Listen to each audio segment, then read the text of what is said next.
Yeah. Hello, good evening to all of you. Namaskar, myself Dr. Dinesh, and we are live at Unacademy YouTube channel. Yes. So today it is our the third session for this month for the clinical questions in pharmacology. So before starting, just a brief introduction about myself. Myself Dr. Dinesh. I'm your NEET PG educator for pharmacology, and I'm having more than 10 years of experience in this subject. I'm the author of the book Pharmacology Made Simple also, and having a lot of clinical experience. In Unacademy, you can buy the plus subscription.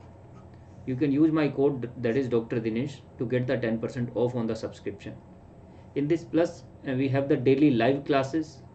We have the live test and quizzes in which you can directly connect with the educators. The structured courses we have framed, and unlimited access to all the courses, all the classes. We also have the iconic subscription. In iconic subscription, we have the best of Unacademy as well as the prep ladder. So we have the live classes, live test from the Unacademy, as well as we have the video lectures and rapid revision course from the prep ladder. So you can get all in the iconic, and for that also you can apply the same code. And guys, we are having the free live classes on the Unacademy NEET PG channel, and in this app we have the my classes are on Wednesday, Saturday and Sunday. Wednesday, Saturday and Sunday at 10 p.m. So we have these classes, so you can enjoy these classes also. These all are totally free. Daily test series is there for NEET PG 2022. We have the daily at 9 p.m. and for 2021 we have the daily test at 8 p.m. So daily 8 and 9 p.m. we have the test series, so you can give these tests. There will be MCQs of 20 questions, right? And you can enjoy all these quiz. Live tests are there. To get the subscription, simply search the Unacademy learning app, join it, select the NEET PG, and then get the subscription. Monthly subscriptions are there, so you can get the monthly subscription, and you can get the 10% off if you apply the code. So this is the introduction about Unacademy. Very nice platform to enjoy the live classes.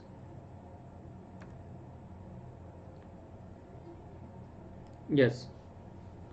So now let's start the clinical cases in pharmacology, and this is the third chapter. Shall we start, guys? Are you ready?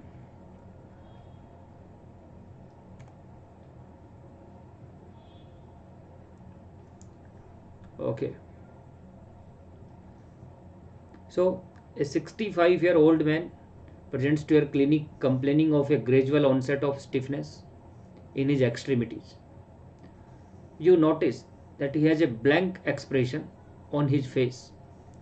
The physical examination is significant for cog-wheel rigidity in all the extremities, a pill rolling tremor, and a shuffling gait.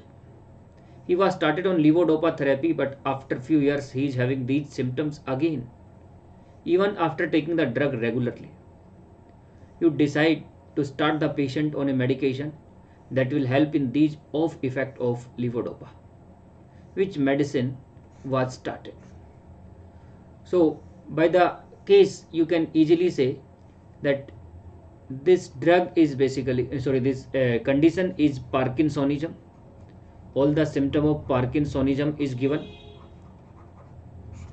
You can see the pill rolling tremors, the shuffling gait, the rigidity, cog-wheel rigidity, all are there. Gradual onset. So that is a typical case of Parkinsonism, and for that we started the levodopa. But after a few years you can see the patient is having again these symptoms. Even the patient is taking the drug. So these are the off effect. In Parkinsonism, when we use the levodopa, after a few years we will have the off effect, on and off, wearing off phenomenon, and that is because of the progression of the disease, due to disease progression. Now the question is to start the patient on a medication that will add to these effect. So we have to basically add on, right? We have to add on the drug. So in these conditions we need to add on. Add-on therapy will be required. No need to switch. Simply add on the drug. Yes. So most of you guys are right. So we have to add the safinamide. We have to add the safinamide. Why safinamide? Because that is MAO-B inhibitor. By inhibiting the MAO-B enzyme, it can inhibit the dopamine metabolism. So what happens? Levodopa converts to dopamine, and dopamine, if not able to store in the neurons, then it will be immediately metabolized. If not able to store in the vesicles, it will be immediately metabolized. So to inhibit this metabolism, we can use the MAO-B inhibitor, or we can use the COMT enzyme inhibitor. In COMT enzyme inhibitor, we have the entacapone tolcapone. In MAO-B enzyme inhibitor, we have the safinamide, salicylic rezaglin like drug. So safinamide is a new drug for that purpose. So we use the safinamide. So some of you have given the wrong answer, but most of you are right. Right? So it is the safinamide which should be add-on in this patient. Very important drug. Levodopa, carbidopa mostly is starting initially only, right? So it is given as like levodopa, but mostly we start with the levodopa plus carbidopa. And carbidopa is not the MAO-B inhibitor. Carbidopa is the drug which is peripheral dopa decarboxylase inhibitor. So that is not for off symptom. That is basically initially given with the levodopa, not after that, right? Even after that, if you have the off symptom, then you can add the metabolic inhibitors. So these are the drugs. Ropinirole is very good drug, that is dopamine agonist. Amantadine is dopamine facilitator. So all these drugs are for Parkinsonism, but in off symptoms, then we have to add on that drug. Next question, guys. A 47-year-old woman presents to neurology clinic complaining of several neurological symptoms. The patient reports the episode of inexplicable fear and sadness, as well as concurrent feeling of an altered sense of smell and sense of spatial distortion. She denies any loss of consciousness during these episodes.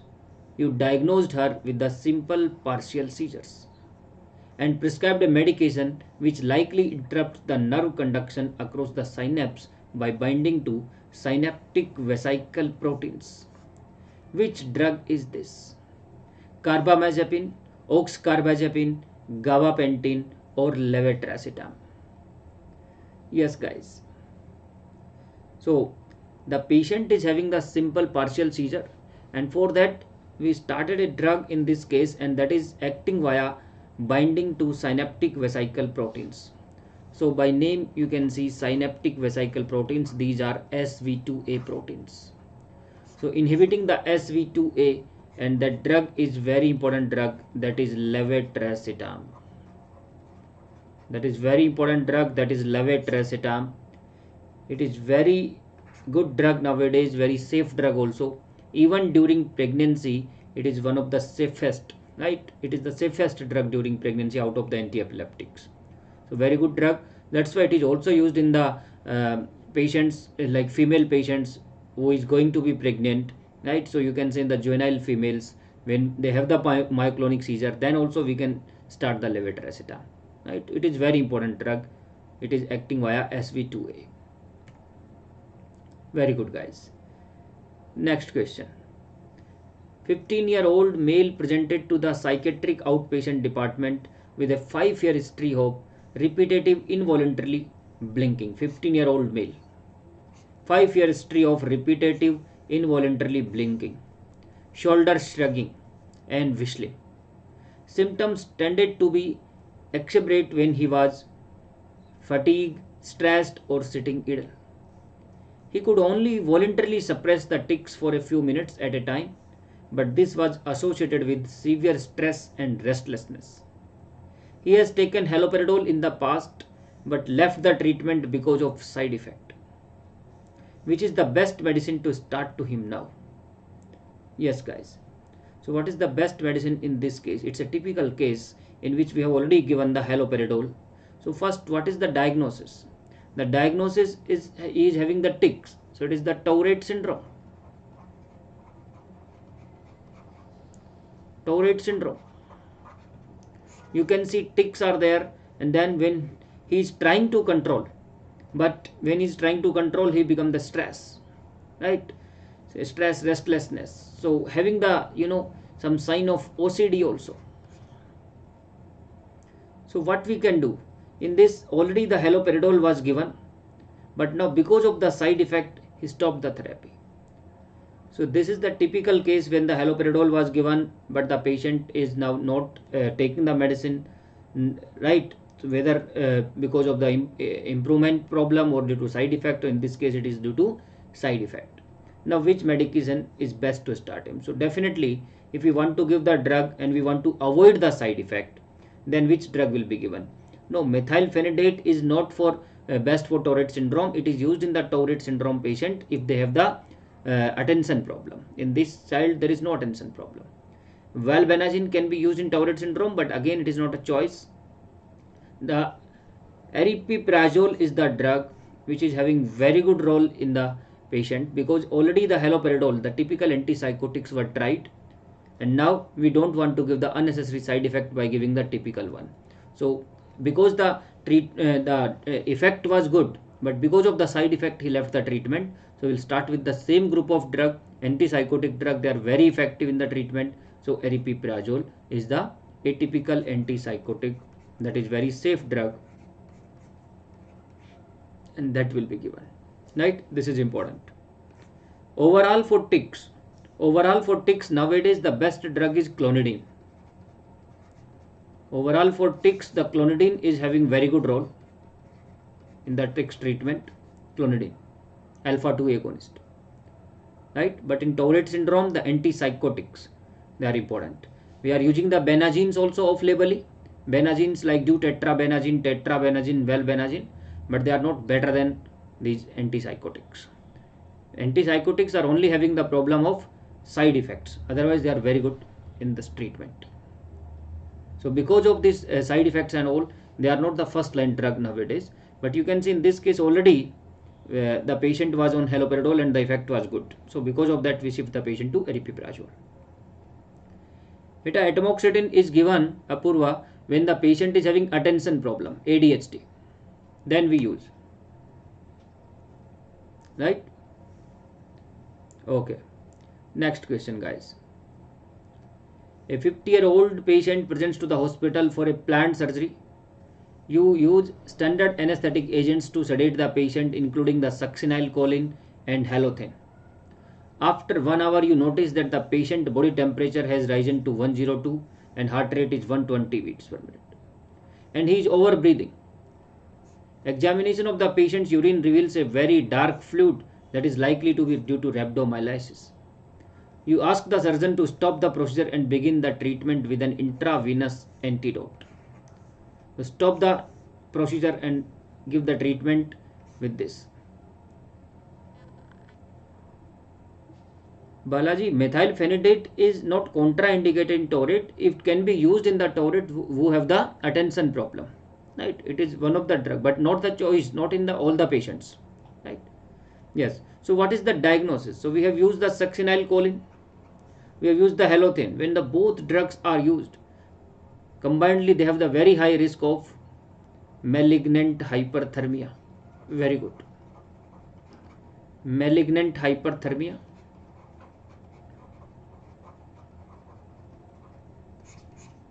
Malignant hyperthermia.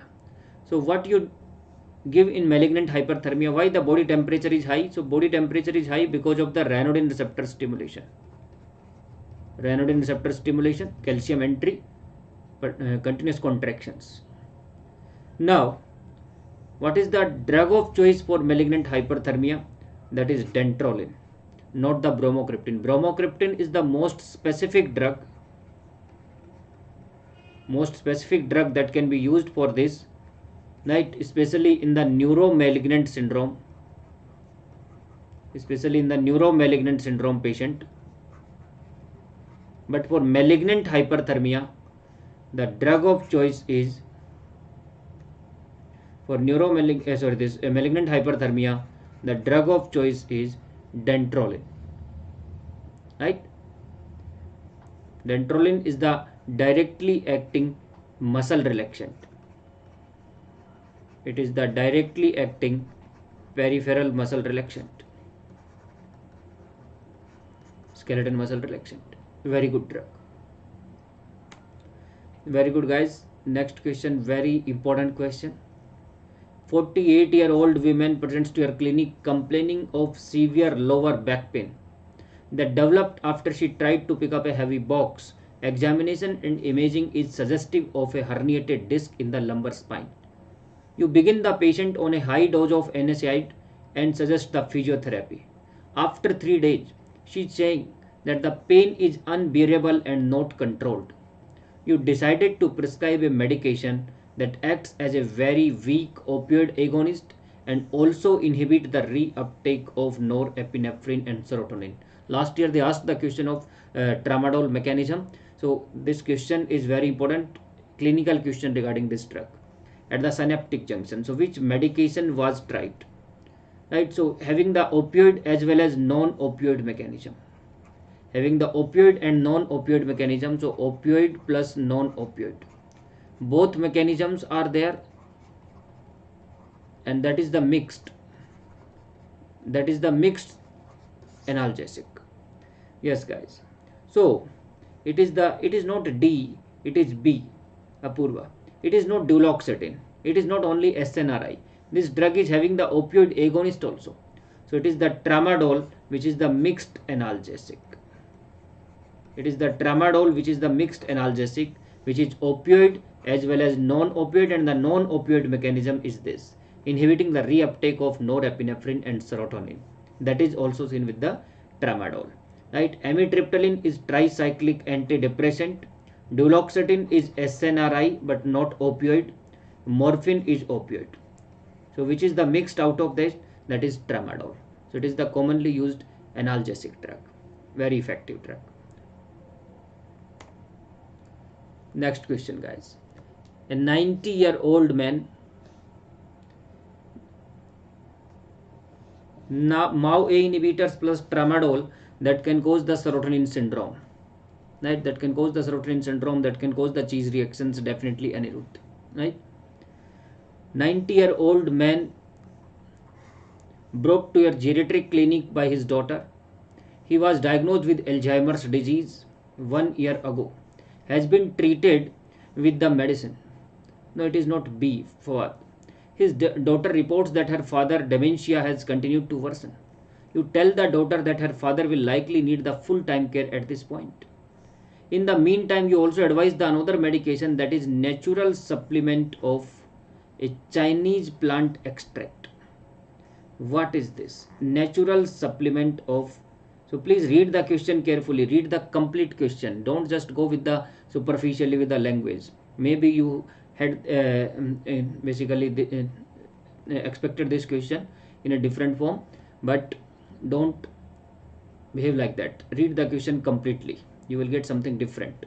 So natural supplement of a Chinese plant extract was given. What is that? So you advise the natural supplement. So which is that used in Alzheimer's? So first, donepezil, these are central cholinergic. Rivastigmine is also central cholinergic. Memantine is NMDA blocker. And ginkgo biloba is the natural substrate from the Chinese plant. All these drugs are used in Alzheimer's. Disease. Donepezil is overall best. Donepezil or rivastigmine or galantamine, these are preferred. You can add the memantine, you can add the ginkgo biloba also with the progression of the disease. So this question is about the natural supplement of Chinese plant extract, that is ginkgo biloba. That is having the antioxidant property, that is having the anti-inflammatory property, that is acting through the cerebral vasodilation. So all these actions are there with the ginkgo biloba, very important drug in the China. right? So they are commonly using this drug for the Alzheimer's disease, and it is giving the good results till date, right? So we can add this substance also in the treatment. So guys, it is ginkgo biloba. It is option D, right? So note the option B. Very good. Next question, guys. A young college student presents to the emergency complaining of a severe headache. She reports that she has a throbbing pulsatile pain on the right side of her head that started about 3 hours ago, and that she is also feeling nauseous. Upon further questioning, you learn that she has suffered from similar headache on and off for the last year. She also tells you that she experienced the blind spot in her left eye just before the headache comes on. So these are the aura symptoms. In order to treat the attack, you administer a medication that acts via inhibiting the CGRP, calcitonin gene related peptide. CGRP, calcitonin gene related peptide. What is this? Options are lasmiditan, naproxen, olsegipant, and sumatriptan. So the typical case of migraine. It's a typical case of migraine. In this patient, there is migraine acute attack with the aura symptoms. Now you give the drug, the mechanism is given. So always remember, in the clinical question, read the question carefully, see the language properly, try to diagnose the patient carefully, and then see what they are asking. Either you will get the mechanism, or you will get the side effect, or you will get some other hint about the drug. So then you have to basically recall that drug.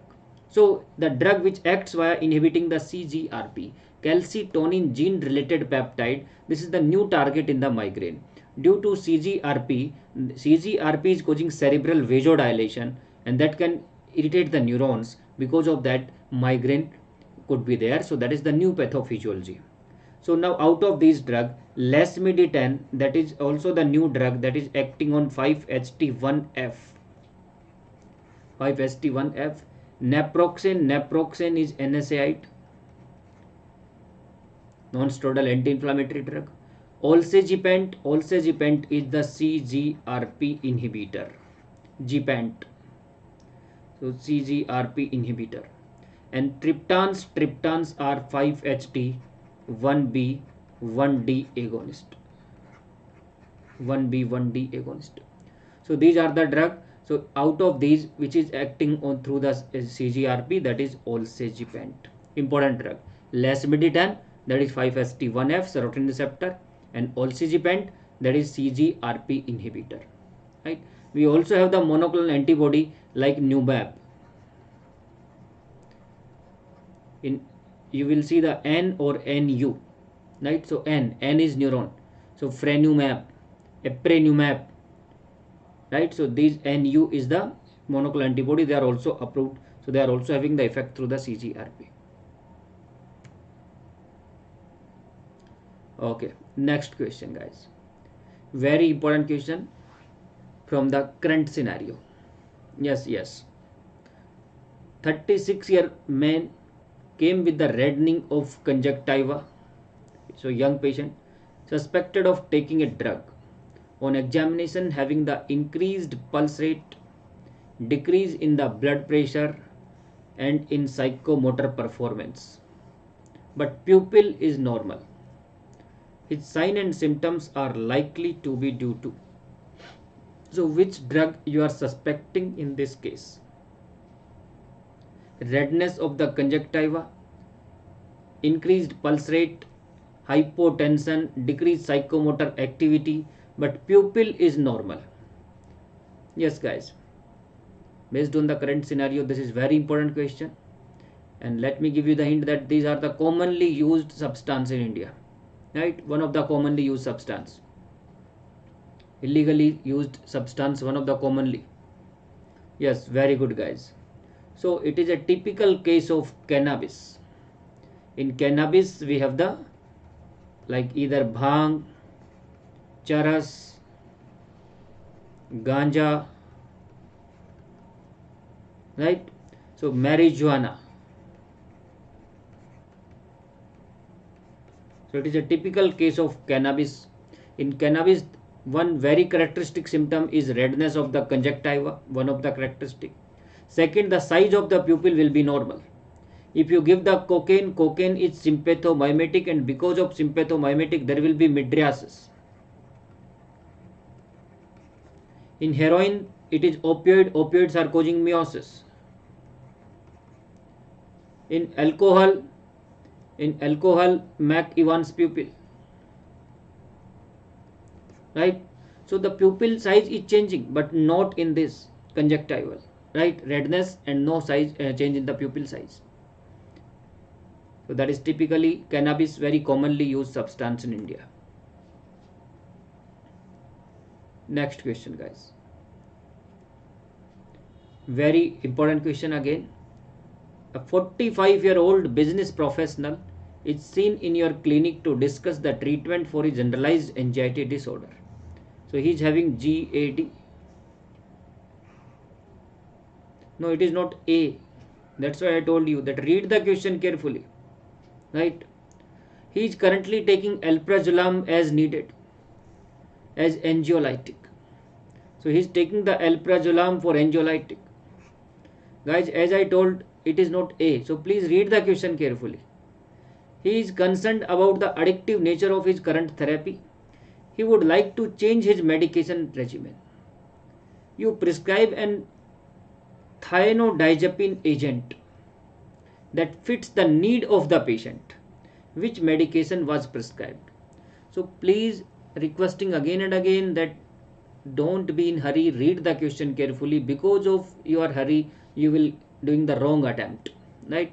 And don't think that these questions are repeated. So that could also be a possibility, right? So you think these are repeated, so you are doing the mistake. In that time in the quiz, the answer was buspirone, right? So that could be the problem. So please read the question carefully. It is not the buspirone, right? So read the question carefully, definitely you will get the answer.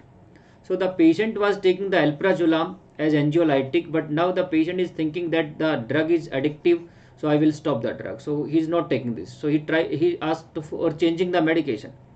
So he asking for changing the medication. So you started or you prescribed the drug thienodiazepine. So it is like benzodiazepine but a little bit different. Thienodiazepine, which fit the need of the patient. It means it is having the less addiction potential. So which is the drug? Buspirone is 5-HT1A agonist. That is azapirone. So that cannot fit to this patient, right? If you have to replace, then buspirone takes some time, right? So you have to counsel for that. So, and it is not thienodiazepine. Propranolol is a beta blocker. It is also not the drug. Zolpidem is the Z group of drug.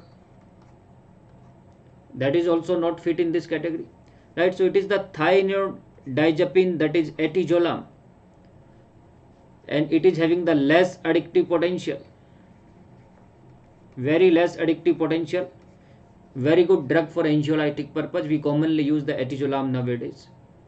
So it is mostly we say it is benzodiazepine, but exactly it is not benzodiazepine, a little bit different, but the mechanism is same. It is thienodiazepine.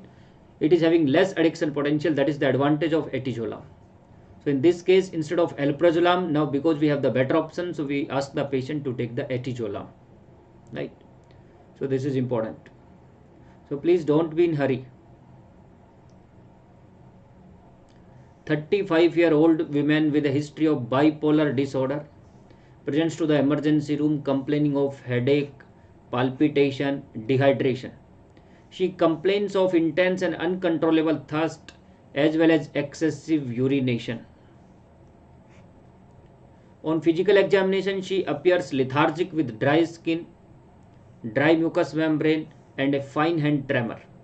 Laboratory studies show a high serum sodium level, high serum osmolality, low urine osmolality.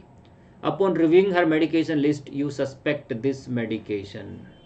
This is again important question, very important topic nowadays in the exam, bipolar disorder. So this patient having bipolar disorder, now he started on a treatment, and because of that drug the patient is having all these problems. So which medication used in bipolar disorder can cause this problem. So what is the problem? The problem is that the patient is having the diabetes insipidus. So we started the drug and now the patient is having diabetes insipidus. Because of that polyuria is there, because of that polydipsia is there, because of that the high serum sodium level, because water loss is there, high serum osmolality is there, but low urine osmolality because of the polyuria. So that means the patient is having the diabetes insipidus, and by the drug. So which drugs can cause the diabetes insipidus? Demeclocycline can cause the diabetes insipidus, lithium can cause the diabetes insipidus, which is used in bipolar disorder. So out of that, the drug which is used for bipolar disorder is the lithium. Carbamazepine is opposite. It can cause the SIADH. It can be used in the diabetes insipidus. Clozapine is not having this role. So it is the lithium which can cause this problem, right? So all the important topic in the CNS I have selected: bipolar disorder, right? Then anti-epileptics, the newer. Yes, Apurva is asking, sir, what is the acute and chronic clinical feature of lithium toxicity? Beta, in acute lithium toxicity, the patient will have the tremors, right? The patient will have the tremors. That is the earliest sign of lithium toxicity. In chronic lithium toxicity, the neurological problems will be there. Because it is causing the neurological side effects. So that is in the chronic. But acute toxicity, when the patient is suddenly having more than 2 lithium level, then they cause. But mainly the symptoms occurs after 2. The first is tremor. After that, when the lithium level is around 5, then the severe toxicity may occur. But in chronic, neurological complaints are the main complaints, the numbness and all, right? So that is important about the lithium, and that's all about today's quiz. Hope you enjoyed the quiz.